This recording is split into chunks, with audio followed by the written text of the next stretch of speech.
Hello YouTubers, this is Cessna Ace back again with another video. This video relates to NES Homebrews. Yay! Yesterday I had recorded a video where I showed a number of Atari 2600 and Atari 7800 homebrews that I had received but not yet shown. But the graphics card in my computer decided to use that video as a chance to act up.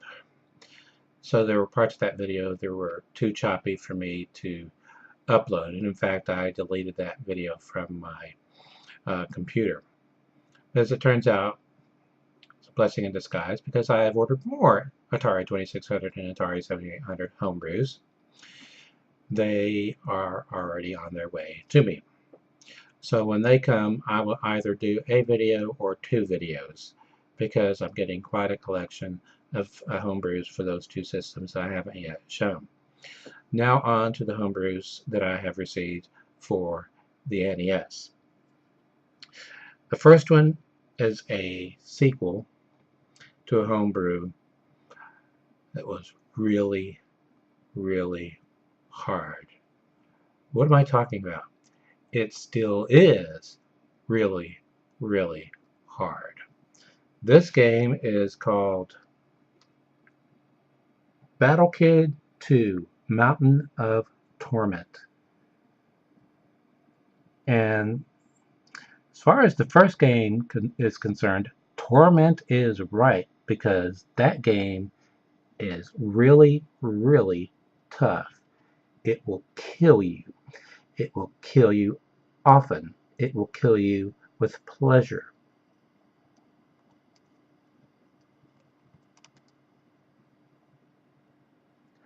I'm going to push into my $100 web camera with the flaky autofocus. See if I can show you the screenshots that are on the back.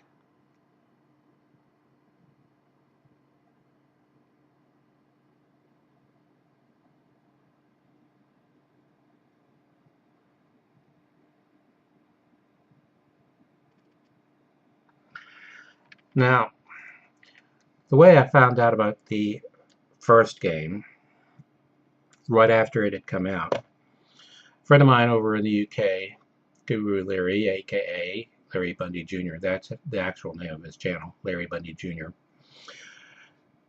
the YouTuber formerly known as Screw Attack Europe.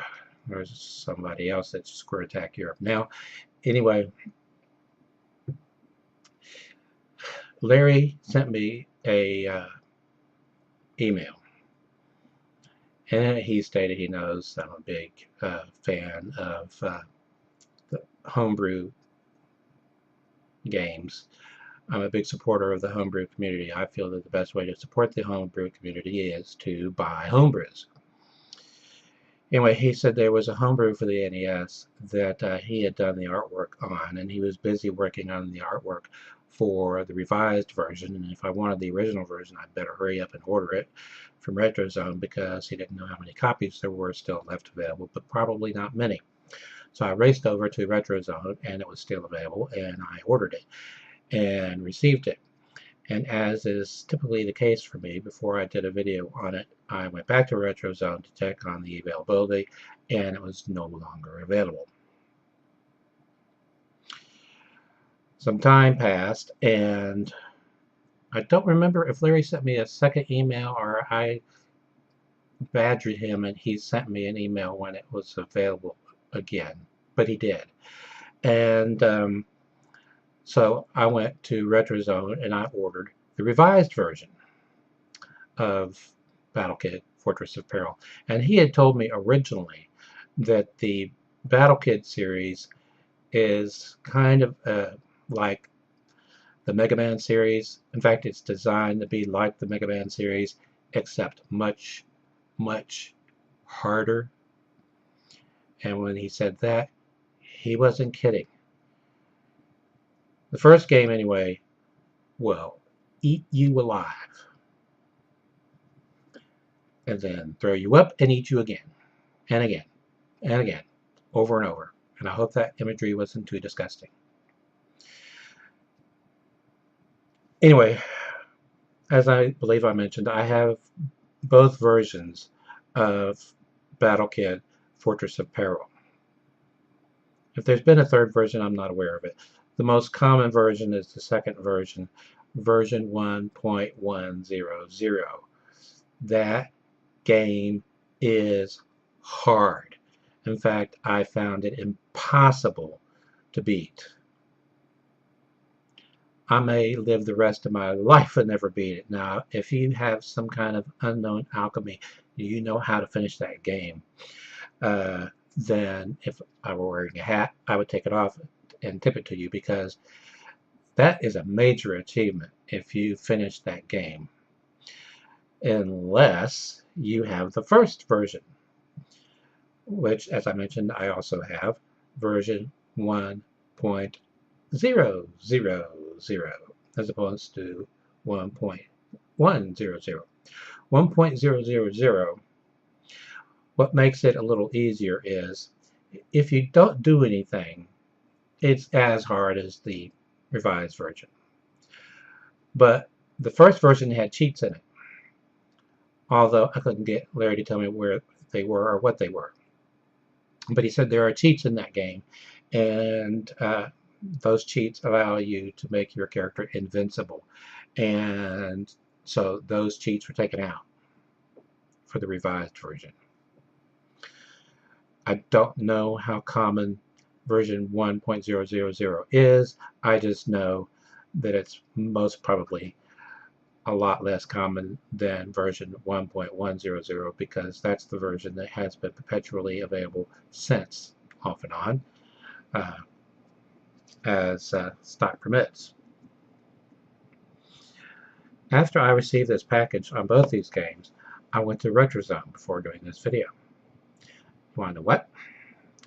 They're both out of stock.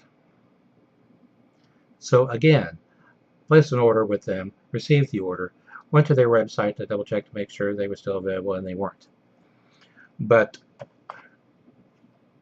they have added links now to the bottom of the unavailables that if you click that, you will be notified by email when new stock comes in.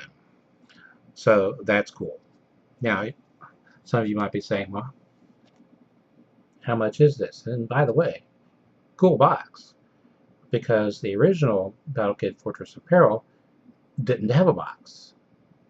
It didn't even have a manual. Version 1.100 did have a manual, but it didn't have a box. However, several people on YouTube took to designing their own boxes and making them. Luke Morris One, who's a friend of mine, he lives in Japan, he had recommended someone, and I promptly forgot who it was. So Luke, if you see this video, remind me who it was, because I want a box for that game. This game is available two ways: loose or boxed and sealed for extra money. Now, the loose version is $36. If you want a sealed box version with a manual, that's going to run you an extra $9. So if I do my math correctly, that's $45. As is commonly the case with RetroZone, all the cartridges are brand new. They don't use donor cartridges. All of the boards are new. Everything made in the US of A. They're made to be compatible with all NES systems and clones. NTSC PAL A or PAL B. They have been tested on such. They haven't been tested on portables, but their website says that they should be compatible with the portables. Nor have they tested them on a Famicom using the 32 to 60 pin adapter. But they say that should work on these games should work on a Famicom with the pin adapter. Now I don't remember which game it is, this one or the next one, but one of them comes with a 36-page manual. Now what I'm probably going to wind up doing is keeping these sealed, and then when they become available again, order loose copies, and I'll play the loose copies and keep these sealed. Okay, well, I hear you ask, well, what is the other game that you bought? This is from Gradual Games. Nomalos, Storming the Castle. And cat, the cat part of castle, is underlined. If you see the cover well enough, you can see why. Oh, look, cats.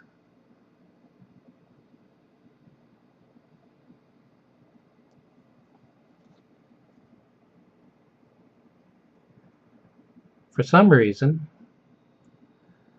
this game costs less than this one did. This was 36 loose, an additional 9 for a sealed box. This one was, if I remember correctly, 33. Might have been 32. But anyway, an extra $9 for a sealed box. So, as was the case, or as is the case with this one, I will eventually order a loose copy when it becomes available again, and I will order a loose copy for me to play and then keep these sealed copies.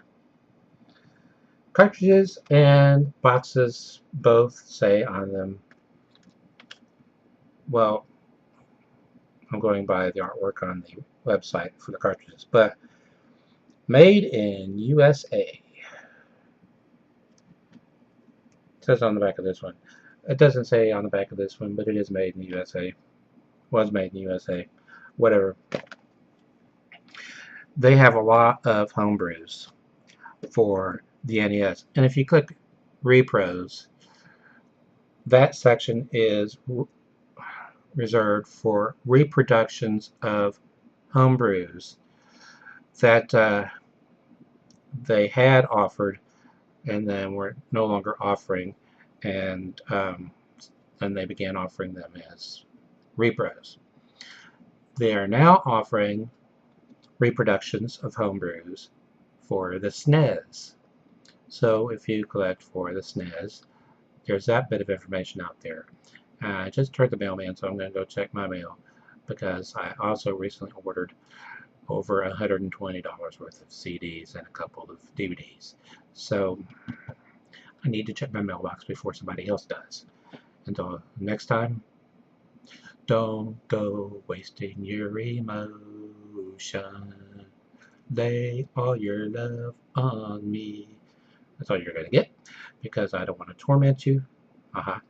And I don't want to be sued by ABBA. Until next time, stay awesome, guys, because I have ordered more Atari 2600 and Atari 7800 homebrews.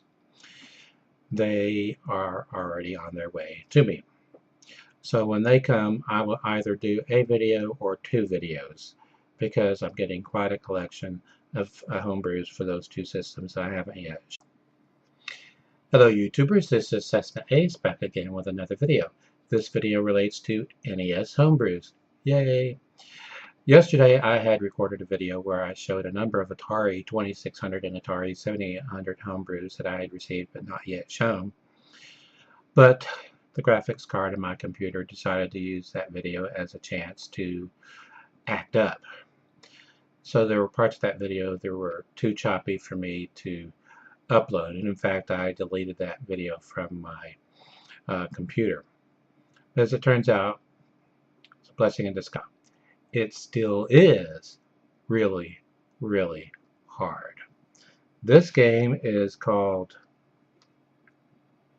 Battle Kid 2 Mountain of Torment. And as far as the first game shown, now on to the homebrews that I have received for the NES. The first one is a sequel to a homebrew that was really, really hard. What am I talking about?